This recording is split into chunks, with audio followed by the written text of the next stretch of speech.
my most ambitious project yet. I'm gonna turn all of this yarn, 14 miles of it, into fabric. I came up with this idea over a year ago to replicate Susan's purple dress from the movie Prince Caspian, and I couldn't find the right fabric for it, so my brain thought, weave it, why not? What can be so difficult? So much. We're finally at the point to move forward, but let's share the journey of what it took to get to this point of having all my yarns in the proper colors.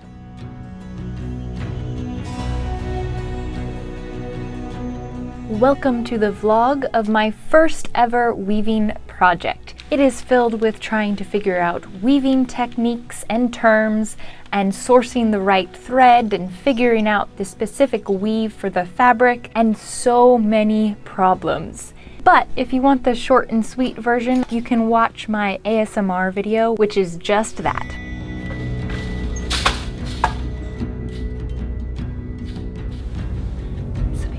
The reason I even thought about this idea was the fact that my mom has a floor loom that weaves 45 inches wide.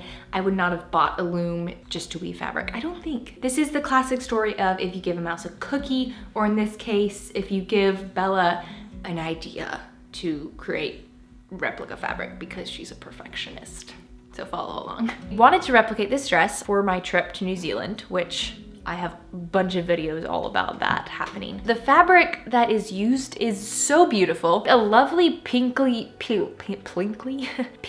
purple, and it's like a wool silk look. After researching the fabric, I could not find anything. Really want natural fibers. Authentic silk or wool or whatever is so important to me. And also it adds a lot to the fact of finding a replica fabric as far as the drape and the look of it. Poly fibers, they just don't look the same. So that is one area that is hard to find just in general, but also just the design and weave and the stripes of this fabric is just really unique. The one reddish stripe has a slub in it, stripe next to it that's like a slightly darker purple that doesn't have a slub. It's just a lot to try to find. But when it comes to fabric for replicas, I usually end up compromising on something because you have to. It's so rare to ever find an exact replica fabric. But there was just nothing at all that looked right. So I made this decision to weave fabric over a year ago, and I am just about to get started on actually weaving the fabric.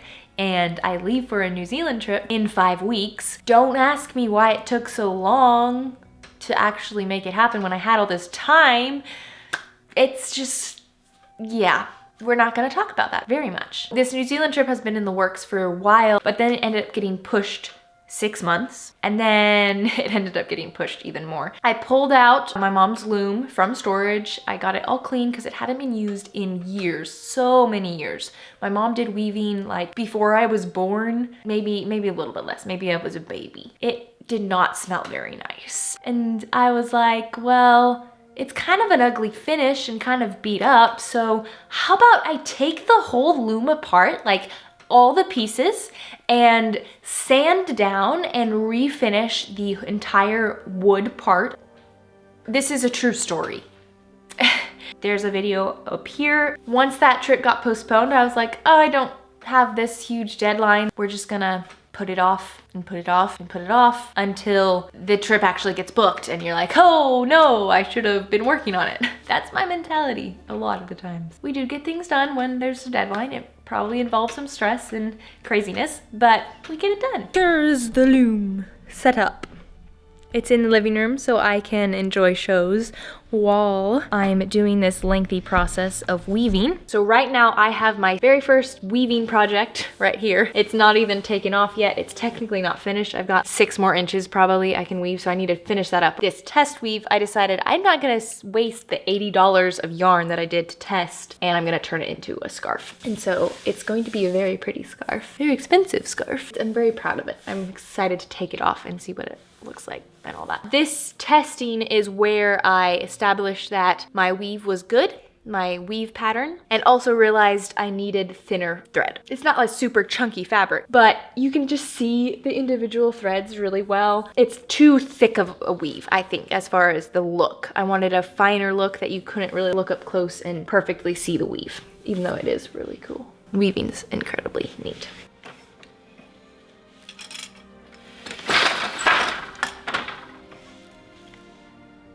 So it takes me usually a few minutes to get into the rhythm of weaving correctly. Getting the rhythm down and the pressure, and also how tight you pull this, because that'll make the edges go wonky if you're not careful. And then also doing the right shaft. Let's see, I think I just did one, so now I'm on 2. But this is just a test one, and that's why I'm glad I did it.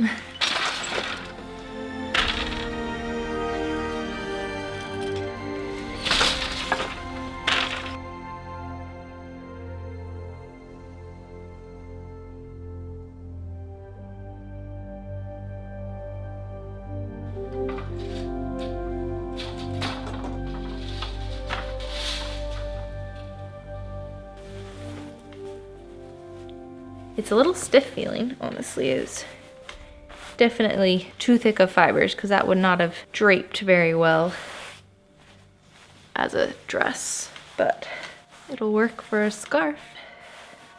This is crazy. We will see how this goes. I have done the test one, so I no idea of the process, but doing a full 45-inch width fabric and getting all those threads like pulled through the heddles and the reed, I am learning my weaving techniques. Yeah, I'm learning my weaving techniques, but I'm also learning my weaving terms. The warp is this, and the weft is this one. So the last piece of a puzzle, so to speak, just arrived. Super exciting. Bunch of heddles, which is a part of the loom. Each warp yarn needs to go through. So the warp is going this way. This is called a shuttle. And then your weft goes back and forth, and that's the weaving process, is inserting the weft.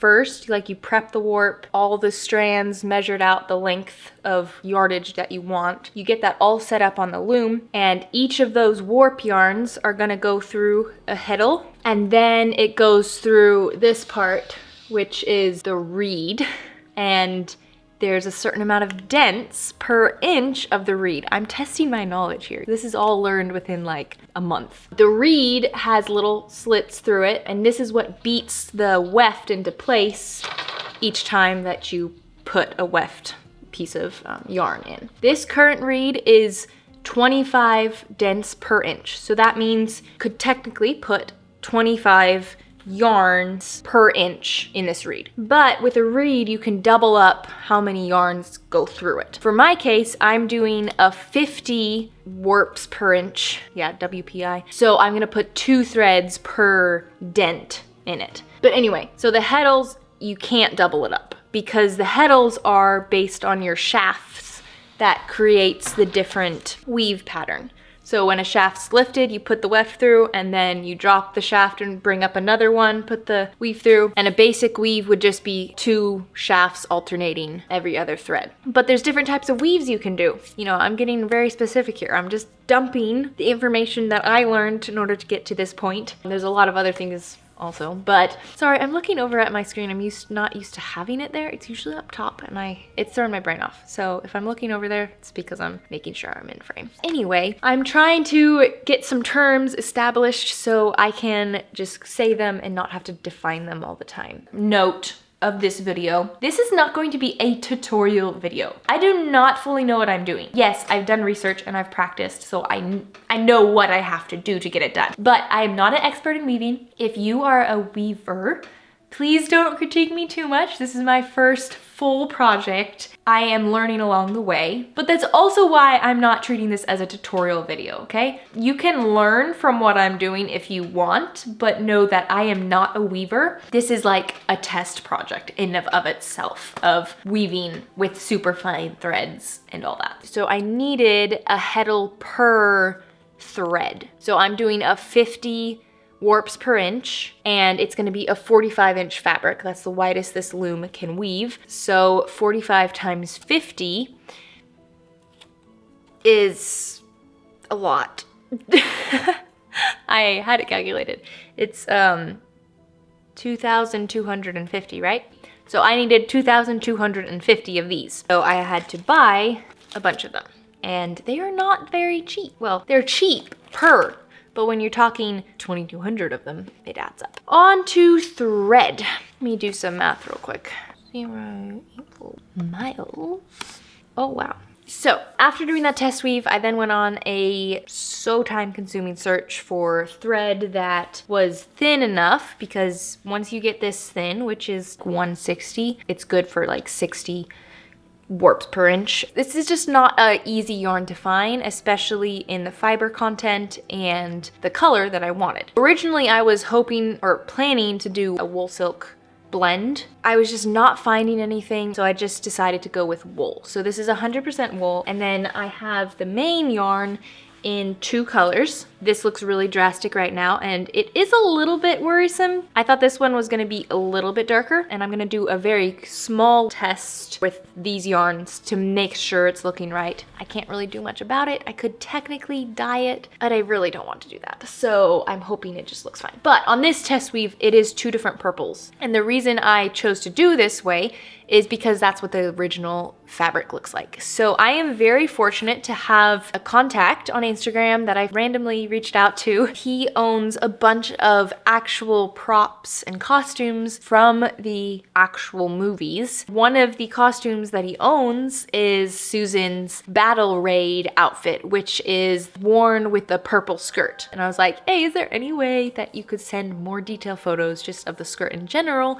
but also up close photos of what the fabric looks like? I don't think I would be in this position to do this without those photos, because I wouldn't have known where to start with the weave. Thank you so much. You can see that the outside of the fabric is lighter than the back side of the fabric. You can create different weaves patterns depending on how many shafts you have in your loom, and one of them is something like a twill, which is what this weave is gonna be. Your weft yarn is gonna be more visible from the outside, and your warp yarn is gonna be more visible from the back side of the fabric. This also helped me determine how to do the stripe. So the slub one, most of the weft yarns are going underneath it, and so that's what makes the red stripe from the outside be more visible. And then the purple stripe is weird. The back side of the fabric, you see the yarns covering up the red slub, but you're not getting a very prominent second stripe in the back of the fabric. I don't know how to do it.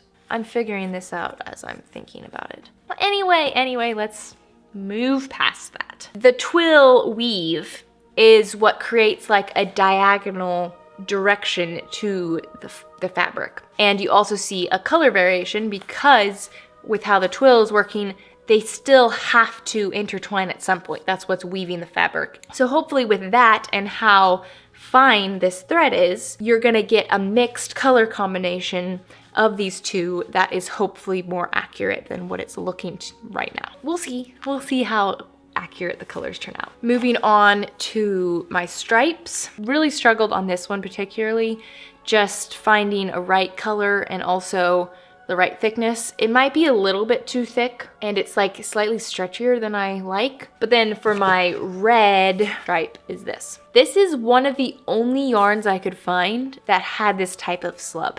Everything else is just like a standard slub of just being slightly bigger. But on the dress, you can tell there is distinct, way thicker parts. Technically, this in here is a slub. It does not look like a slub once it's woven. Now with that very long-winded explanation of what's happening, we're actually gonna start setting up the loom so that I can weave a full width. Before I do that, I do have to do a quick test piece, which does involve doing the whole process, see what it looks like, and hopefully it looks great and I can move straight on to preparing the warp. It's gonna be so many threads. So we've barely just begun and it's time for an installment of I should have known, but at the same time I shouldn't have because I've never done this before. Yesterday was a bit of a fail day. I did my sample warp. I was already a little bit stressed because I'm like working on something that's just a test, even though it's important. I just want to get to the real thing. Also, while I'm doing it, I'm just feeling like it's not gonna work out very well just with the yarn I have. And that was right. One,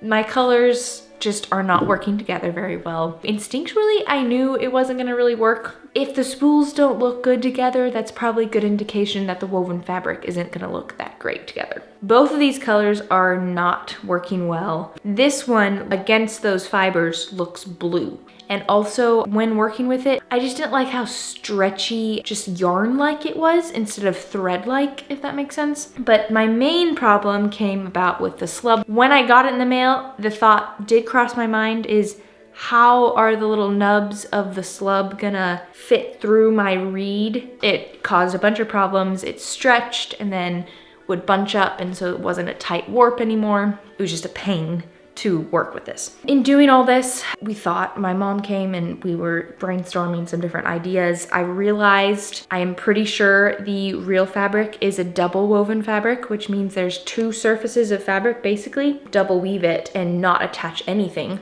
Or you can like mix them so that the bottom one comes to the top and the top one goes to the bottom, and you create some really neat patterns with that. And thinking this is just because the stark difference between the top of the fabric and the bottom of the fabric. And then I realized it is not an individual red stripe going this way. The stripe is actually made up of the weft, and just little blips of the weft is coming up to create a stripe. And then in the area where there's a slub, it's slightly more weft threads showing through, and then slowly goes back down to just maybe a couple. So that bottom fabric that we're seeing that's so much darker and kind of a different hue is popping up to create the stripe. See, on the back side of the fabric, the main top of the fabric is coming under, and you're seeing that stripe in the reverse color. Another reason I think it's double is because the purple stripe on the top of the fabric never gets shown to the back. This always confused me. I'm pretty sure there's no way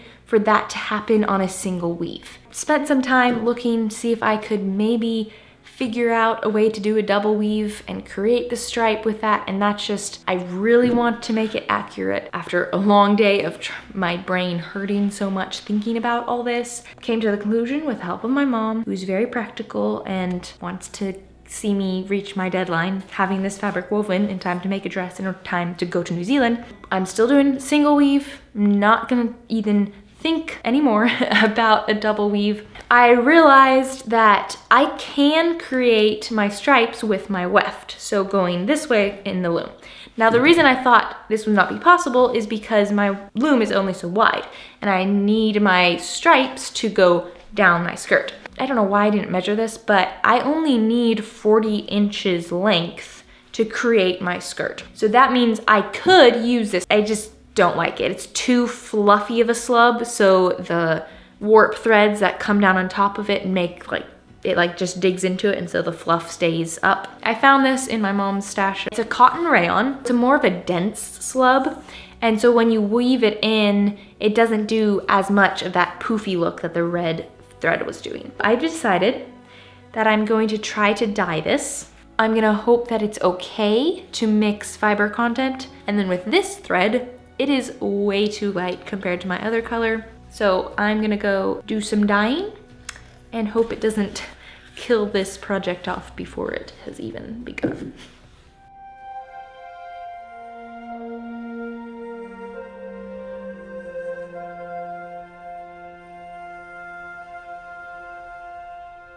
So the last few days have been scream-worthy. It felt like everything that could go wrong was going wrong. Spending so much extra time so far trying to get this yarn figured out. Let's start with this hassle of dyeing. Somehow or another, I got confused as to which dye I should use, with it being a cotton rayon mix. I apparently looked at the wrong dye description and thought my acid dyes that I usually use for silk and wool was the correct one to use. The first attempt yielded a good red, but way too light. So in it went for another go, only for it to yield a very purple thread and no darker. Then I finally realized I used the wrong dye. The third time's the charm for this one. I used my cotton dyes and it turned out a great shade of red. I knew I needed to do something with this light fiber, so I thought of a easy fix. Maybe I don't have to unwind it. Maybe I can just take out the cardboard spool, plop this all in the dye bath. Did not work, but this is 2,400 yards of thread, So I have this that I can't use. That's the key for the next part. I looked up some tutorials. I should have done this before, but I was like, surely you do it the same as fabric. After looking up tutorials, they do yarn differently. You don't pre-wash it. Instead, they take the dry yarn and dunk it in water with the fixative in it already. And so the yarn is directly soaking up water that has the fixative in it. Then you prepare your dye bath and then you put your pre-soaked yarn into there, and there you go. After learning that, that's when I went on to try to do these, and it turned out good in the terms of the method worked and all the threads got evenly dyed. And so that's when I decided I need to unwind all these spools. I first was trying to do it with one hand holding the thread and the other spinning the thing to get it to wind up, but it took me 3 hours to do 1.5 spools. And then my mom mentioned maybe you should try to set up the thread on like a chair or something so that you don't have to hold it. And I was like, does that really help having 2 hands? Anyway, I tried it. It went so much faster, like amazingly faster. So moms are the best. So I spun it all off and then these are dyed.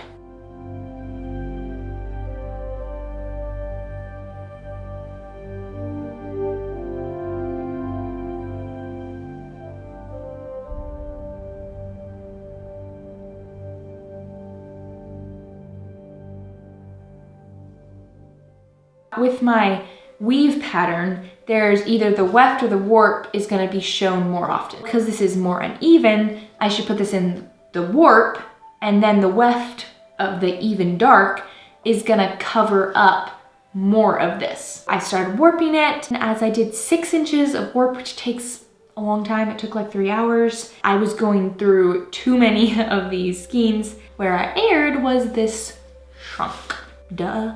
I mean, it's wool that got hot and wet and then it dried, and it obviously is smaller. It is less yardage. Huge bummer. Moving on to using this because it hasn't been shrunk and it also has 1 extra spool of length to it. But then I realized in the middle of the night, that's not good to have 1 fiber shrunk and the other not shrunk. Because what's gonna happen if it gets wet? One's gonna, oh, I need to shrink, and the other one's like, I already shrunk. And so you're gonna get a weird fabric going on. I have to do the same process with this. So it has the same shrinkage as the other fiber. So fortunately, I have a niece who is very willing to help. I wanted to make sure that I have enough threads, even shrunk, in the warps per inch that I want, and also with the length that I need. So I drafted the skirt and I came up with the calculations that I actually need 1 yard less than I had originally planned for, which is so good. I'm so happy about that, because also in this, I realized that I want to weave the fabric for the bodice because that's how you're gonna get the most similar color. So anyway, that's my weaving adventure. Okay, we've got all our yarn finally here. When I say purple and it looks like this is not purple, when it comes together, it definitely, I think, has the right shade. It's maybe a little more pink than the original, but I'm not worrying about that. This is great. There is some unevenly, but as you look at some close-up photos of the original dress, you see kind of a streaky look to the fabric. I think I kind of hit on a more accurate version, having had to dye that. But we're done. We finally can move on to actually putting these threads together to create fabric. With the discovery of needing less yards, it solved my dilemma of having less thread thanks to the shrinking, but I still needed to do the warp in the darker color to make it work. Also, I decided to slightly lower my warps per inch to allow for a softer weave. My WPI is now 42. We'll see if I stay in focus here. This is creating the warp. All of these threads that create the warp will be tied to one end of the beam and then go through all the shafts and the reed, then tied to the other beam. And it has quite a bit of tension on it, and this fancy thing used to create all sorts of lengths of warp just based on what pegs you go to. I found out that my brother and Jaju made this for my mom years and years ago, so it was kind of fun to find that out. Anyway, I've measured out my 7 yards of warp, and what that includes, I have about 5 yards that I want to create of the striped fabric and about 2/3 of a yard of the bodice fabric, which is just gonna be a slightly different weave pattern and without the stripe, threaded the same way as the stripe weave pattern. I'll just change up the tie-up based on what petals you press to create a slight variation of the same weave pattern to create the bodice. So I need 5 2/3 yard total. And then you need to account for some shrinkage of the warp when you take it off the loom. It shrinks back a little bit because it's been in tension as you wove. And also just with the nature of a weave going back and like on top and then under threads, it's gonna take up more than just like the threads that are right now. It's gonna take more length because of that. Now I looked it up and they say about 15% for wool, and I overdid. I did more like 18%-ish, kind of rounded up. My scarf had a 13% shrinkage. So 18% is gonna give me probably more length than I need, but better safe than sorry. And then also you need room to tie these threads onto both beams. But also there's a certain amount, I figured about 18 to 20 inches, that you won't be able to weave. Because once the ends of the warp gets too close to the shafts, you can no longer pick up those shafts because threads don't have that room anymore to be picked up. You're measuring out all your threads for the warp. There's 42 threads per inch of my warp. And so that's just over 1,800 ends. All those threads needs to be measured out, and so that's what I'm doing here. Each pass is creating one end of warp. So you're measuring out the warp in this process, but also you're creating as even as possible tension among all these threads, because these are all gonna be tightened up at the same time. That's gonna create an even fabric. So what I've learned is that you just wanna find your rhythm of creating the warp and then stick to that throughout it all. The weird part about this is because I had to take all my thread off the spools, I now have to put it on this thing. I need some tension to pull it off of that. I keep it in place with my finger against a peg as I pull, and then I'm switching hands, locking it, and then pulling, locking it, and then just keep on going around and around and around to create over 1,800 threads. Something else you want to do during this process is doing that counting chain to keep track of how many inches you're doing, and also be helpful in putting it on the loom. For this, I have to create multiple warps because I can't fit 45 inches of warp on these pegs. I can do 7 inches and then you tie it off, getting it securely tied to keep the tension, and then you can take it off and start again. Also, at the top of here, creating a crossover that allows you to know which thread comes next in your order. Because as you're threading these onto your heddles, you want to put them in the order that you place them on the warp. Very important from what I understand, and I can see why. But I've also found that after I've done some, I don't know if it's doing anything, but I kind of like the idea of it, is I like go through this through each one, and I feel like that's helping like even out all my little threads. I don't know if it actually is or not, but it's not hurting, so I'm just doing it. And I found some videos very helpful that I will link down below of what I watched to learn how to create a warp. I'll do that with each of these steps. Don't learn from me because I am not a weaver. So find videos and learn from them. This video is mainly just to inspire you to maybe try something new and crazy maybe even, but it's just kind of fun to learn a new skill. And I am already kind of planning my next weaving project. Probably shouldn't do that because I don't even know what the fabric's gonna turn out like, but I have some wool plaid fabric that I want to make for a replica Anne of Green Gables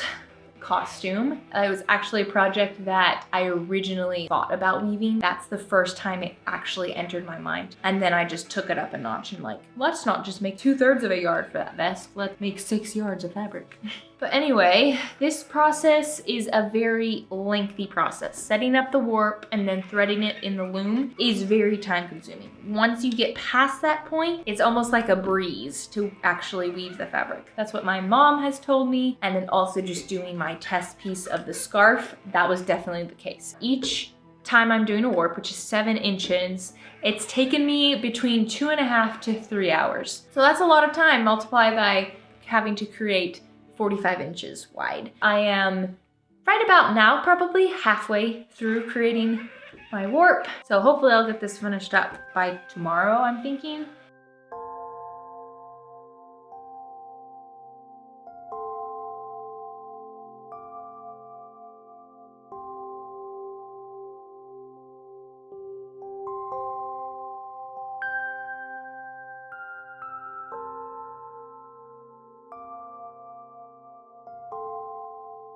Start threading the loom, which is the time-consuming process. It's just important to get it all threaded properly and make sure the warp is even and tightly wound on the beams and all that. So after this break, that's what we're on to.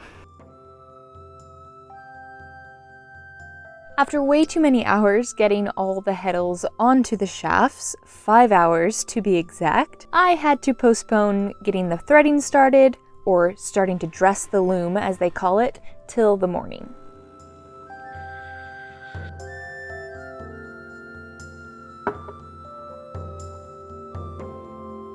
Alright, first step is to attach these lease sticks, which are gonna help keep the cross in place. You can buy them, but they're expensive, and my dad has a wood shop. He found this black walnut that's nice and strong, cut them down into the sizes, and then I wanted rounded corners so the threads don't catch on them, and so my brother routed the edges for me, and then I got them nice and sanded. Tie one side off. Now the next side we can't fully tie until we get all our warps on it. We also need to tie on this, which is called a rattle, to separate your warp into 1-inch spacing as you wind it up on this beam.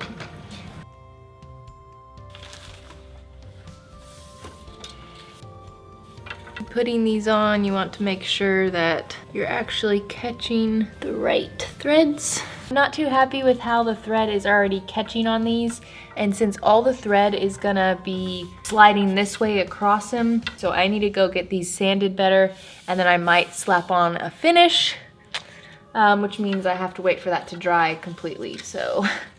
All right, let's try this again. But yeah, look at how easy that slides. That's so much better than what I was doing.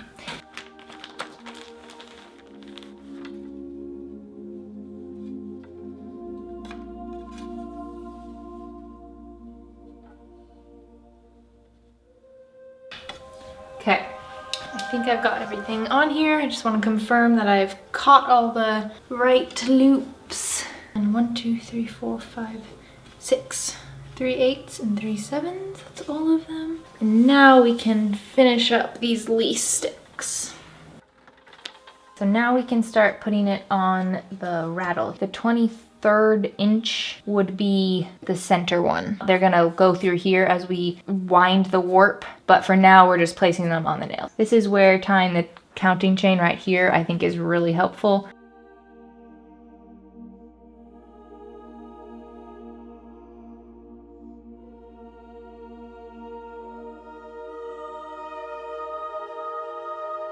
Now we can go and take my ties off. The choke ties come in very handy at this point to just pull. And then the satisfying part, this chain stitch, that's the counting stitch. Then you just unlock that and then you just pull. That's the best part. And before I take off any more ties, I do want to make sure that they're all even there as much as possible. Something went wonky there. With these delicate threads, it's very frustrating. Okay, that looks good. Good thing it's the end one. I locked the chain stitch, so I'm gonna have to take off those carefully, keeping now that I took off the ties. So now this is what is gonna take these, attach to this, and then be able to be wound up.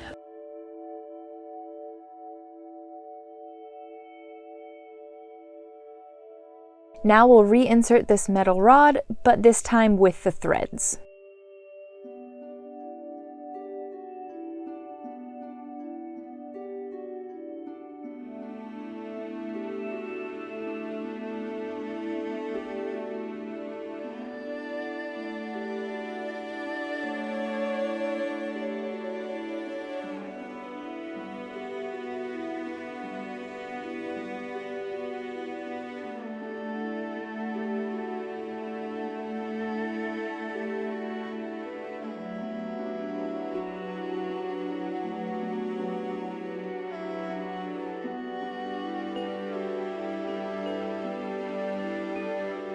Forgot you're supposed to put rubber bands over these to keep the threads from coming off the pegs or coming off their spaces as you're doing this next step. With my tester, the same thing happened, but the fibers of wool kind of get caught up on each other. This lease stick is pushing the cross towards the end, so it's a lot of tension to get the threads to do that. I don't really know how to solve that.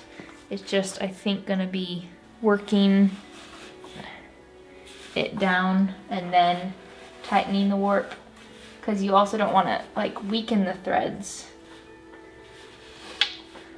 but you also don't want to affect the tension. So that's what, I don't know, it's kind of weird. Okay, before winding on more, you do like tighten these to get even tension. And before I wind, I'm releasing the brake, which is a spring system, and then I can wind. Okay, now before I move further, it's gonna start hitting the board, and that's when you put paper in.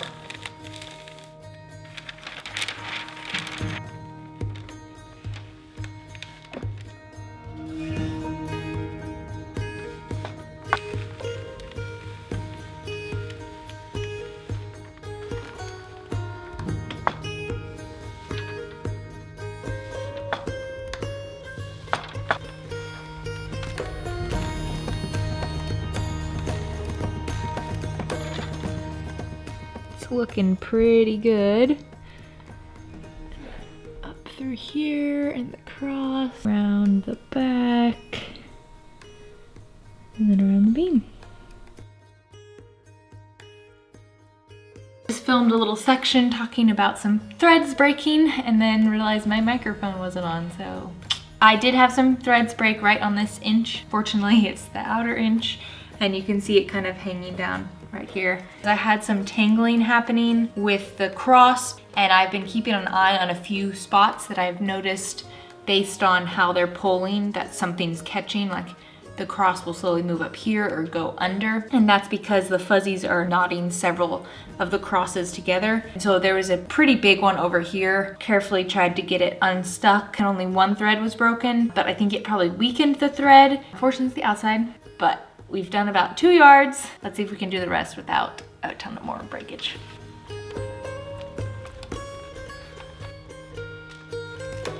Finally got to the point of getting the warp all the way on. It took me 3.5 hours. A few more breakage. I had one over here, and then I think I have one over here. I haven't fully investigated yet. That end kind of resolved itself, but this end got a little bit wonky. You can see kind of the stringiness of it there. That's uneven threads. I'm guessing it's from me messing around with the knot and just stretching those out more.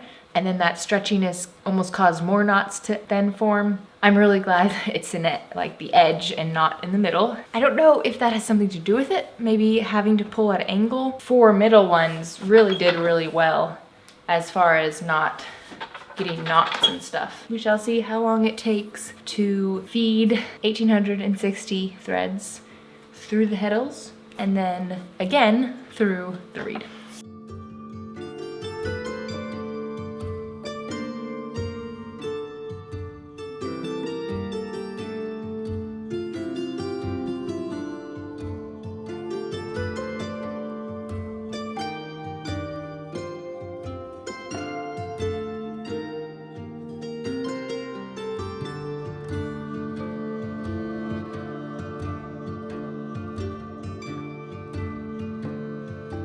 So I worked 3.5 hours yesterday threading these, and I got 16 inches done. So not terrible.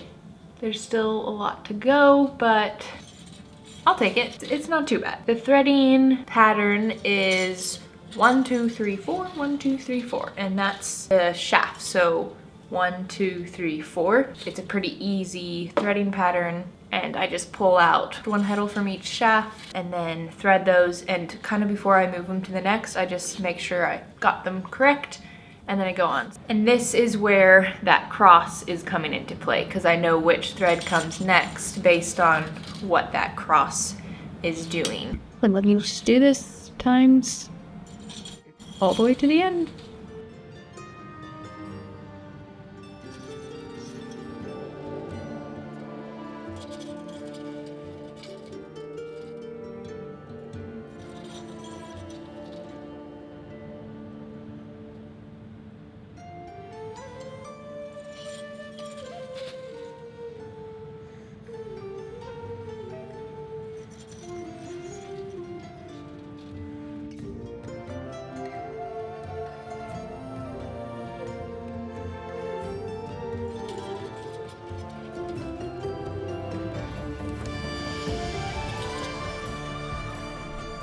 Once you've done an inch, you tie up that in just a little slip knot just to keep the ends in place, and also that'll be helpful when you go and slay the reed. That's what it's called, slaying the reed.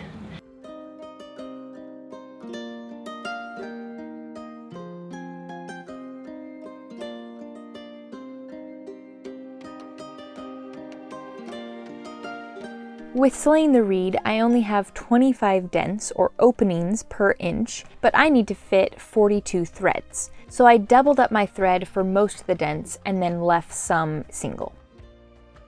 Along this entire process, I measured and kept measuring to ensure the correct amount of threads was equaling the correct measurements once it was threaded through the reed.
Once the reed was slayed, it is on to the final handling of these threads.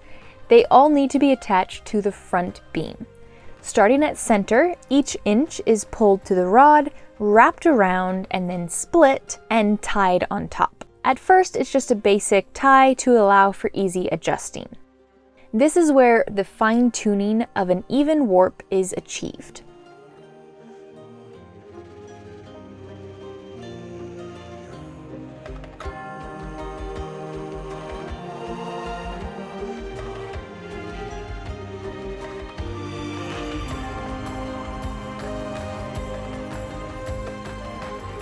By pressing my hand and arm along it, I can feel if a particular inch is too tight or too loose, and then it's just continuing up and down till it all feels like an even tautness. Then a bow is tied to secure it in place. Finally, after a little over 40 hours of work, it's time to actually start weaving the thread together. And just to clarify, those 40 hours do not include all the hours of sourcing and dyeing and the extra hassle that went into prepping these threads.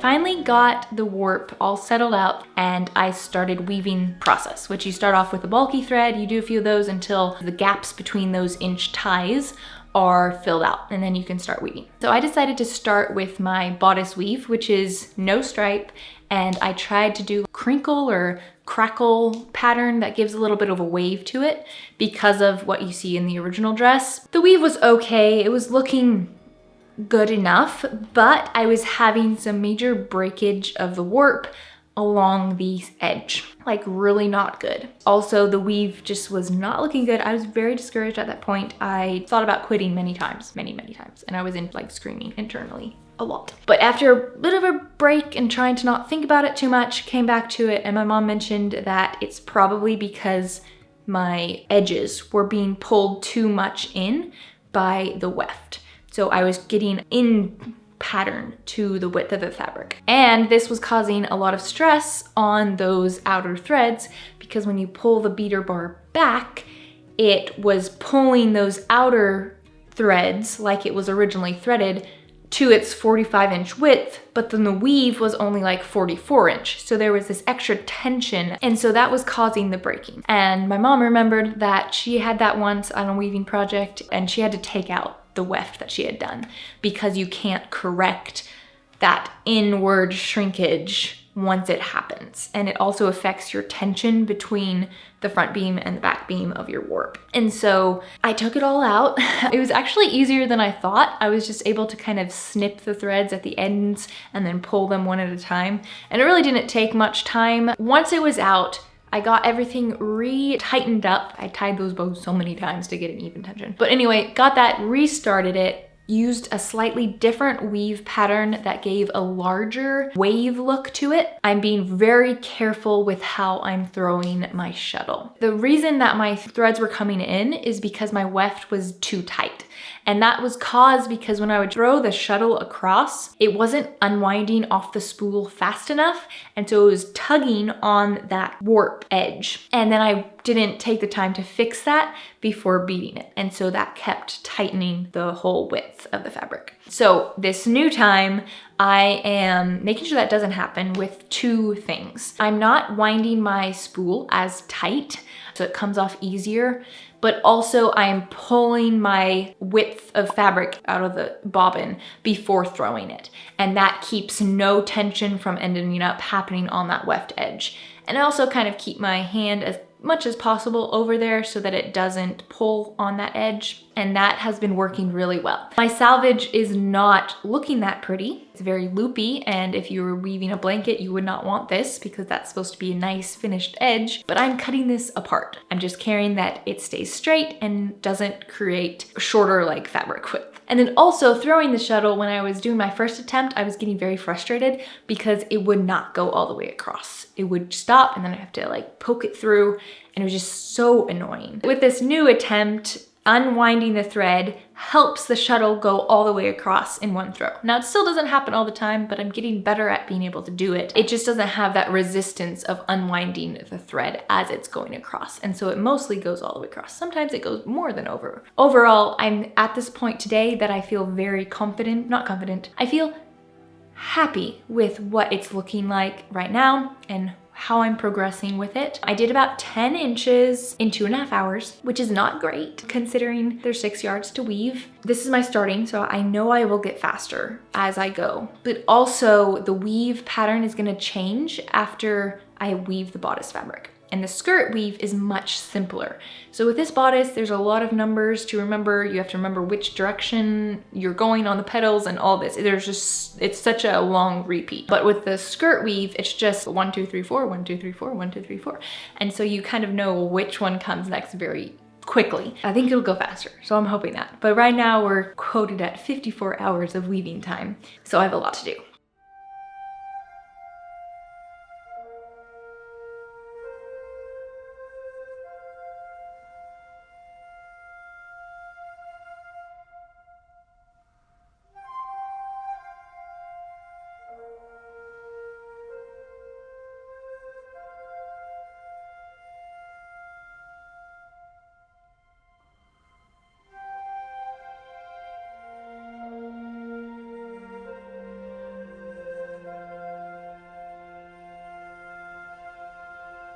With 1 yard of bodice fabric done in 13 hours, it's time to move on to the skirt.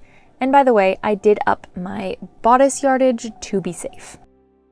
I'll now be working with 3 shuttles, the main thread and the 2 stripes. I wound the purple and had planned to use this one and did 1 row of it. I very quickly saw it wasn't going to look great, it's just too bulky. But I didn't have any time to wait around for another batch, so I pulled out the thread I used for the first test batch. It's a little bit dark from what I was thinking, but I liked the look of it much better.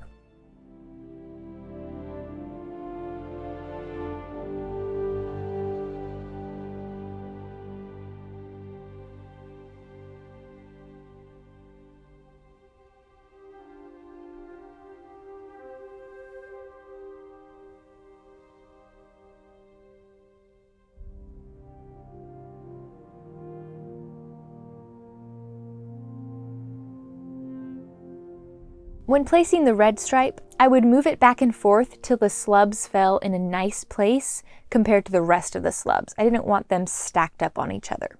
This was another advantage of not needing a neat salvage. I had quite the loops going on with all the stripes and extra thread, but again, it's going to be cut off.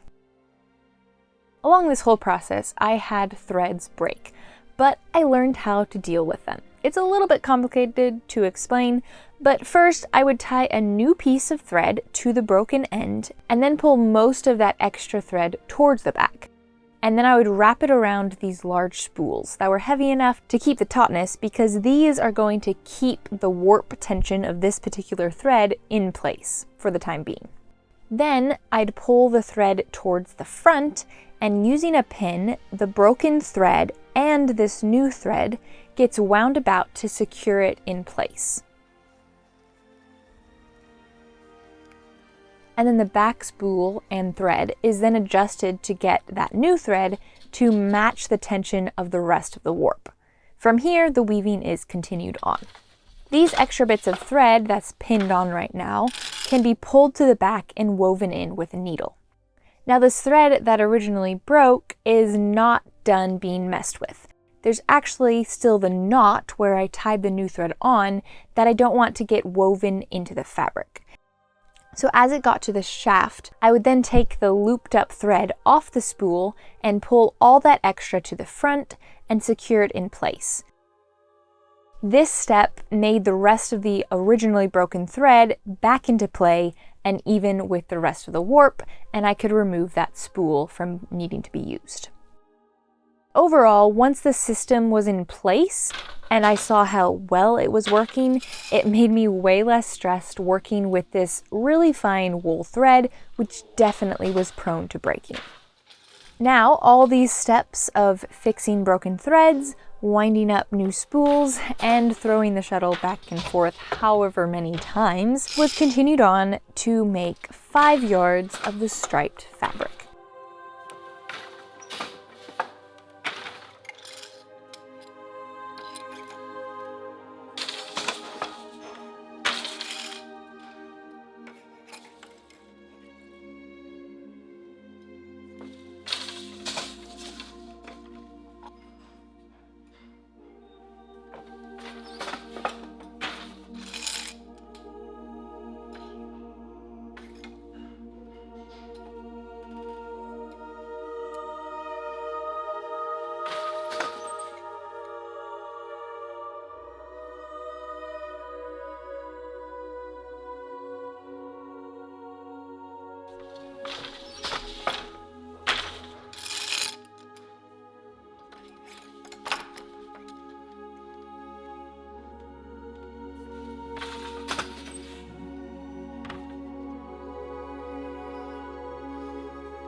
we are at the point of being finished with this crazy project of weaving my own fabric.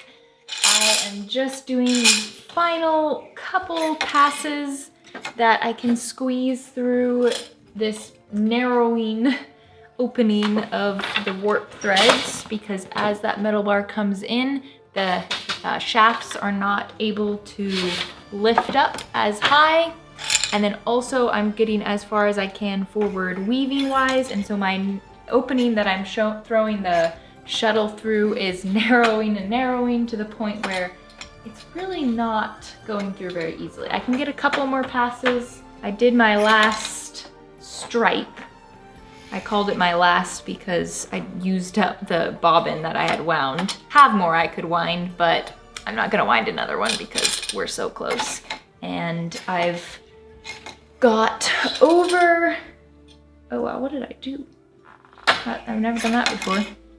I went in from the same edge, so I had a looped thread at the top here. Okay, go in from this end. I'm gonna do my last repeat of 1, 2, 3, 4. And that's what I've been doing for 5 yards over and over and over again, except for the 2 petals that I pushed when I put the stripe in.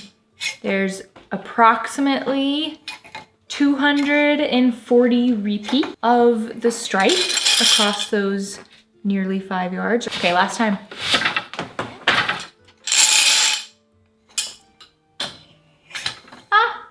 Not gonna get a clean shot.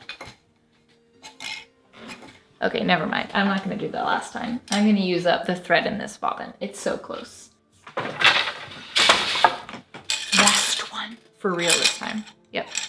Can't make it through anymore. One more time. Clean shot. Yay! The last one was a clean shot and she did it. 6 yards total of fabric. Let's confirm those numbers real quick.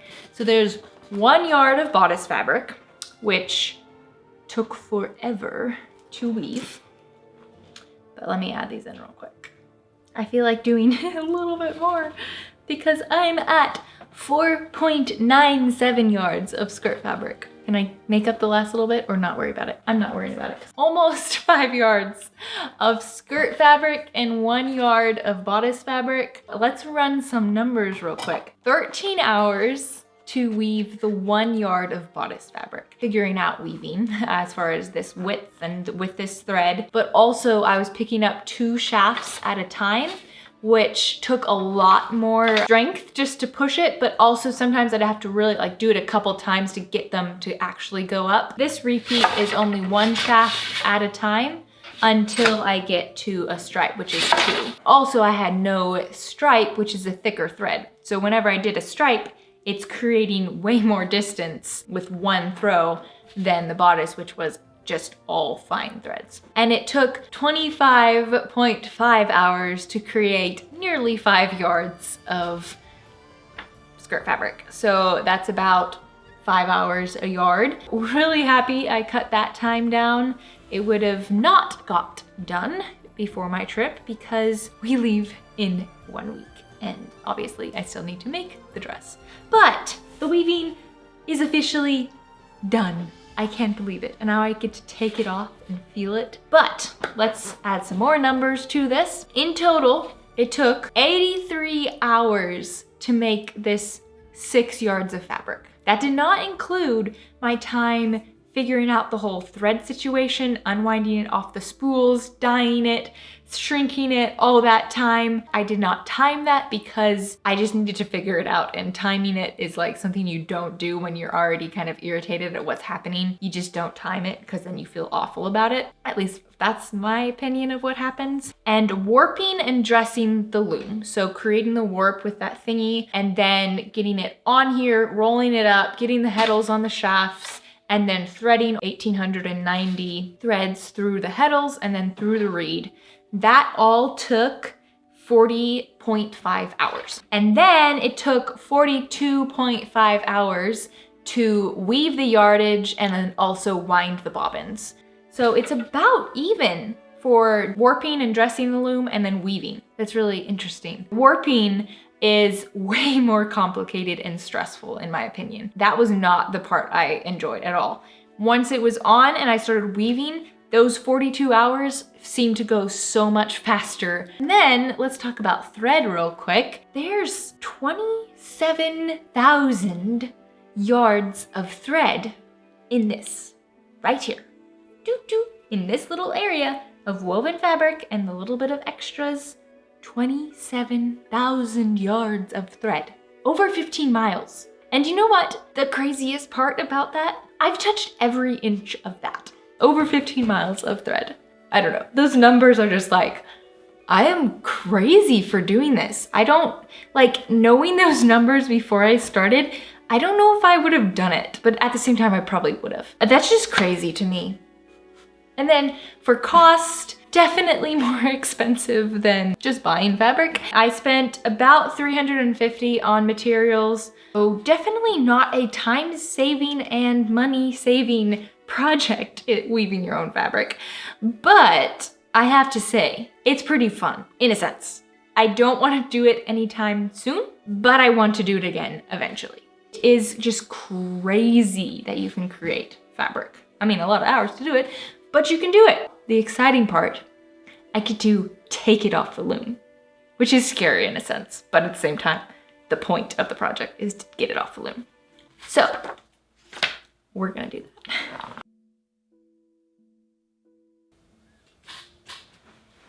Dun dun dun, suspenseful music start playing.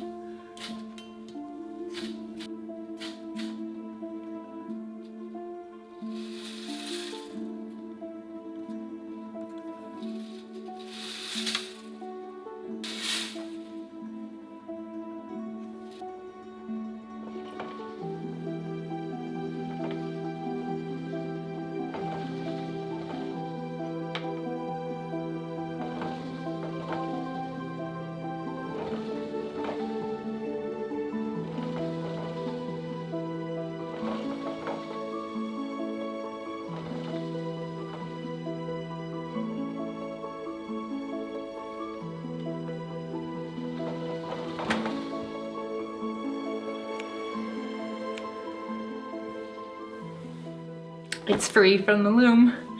It's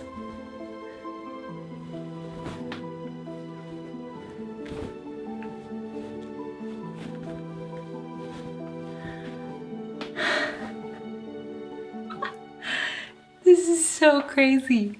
I'm like, this is amazing. Oh my word.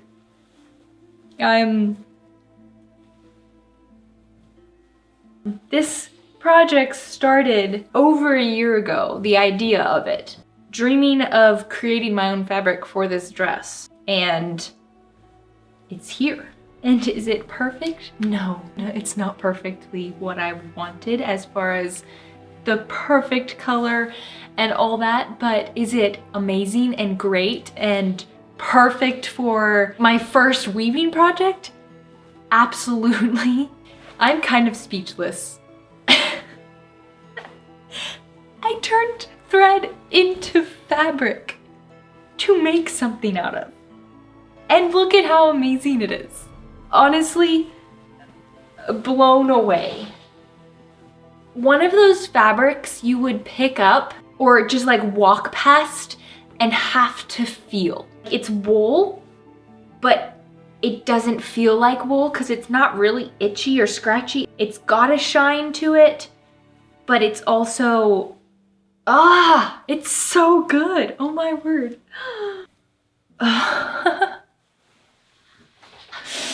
Guys, I don't know if you can tell, but I am so happy right now.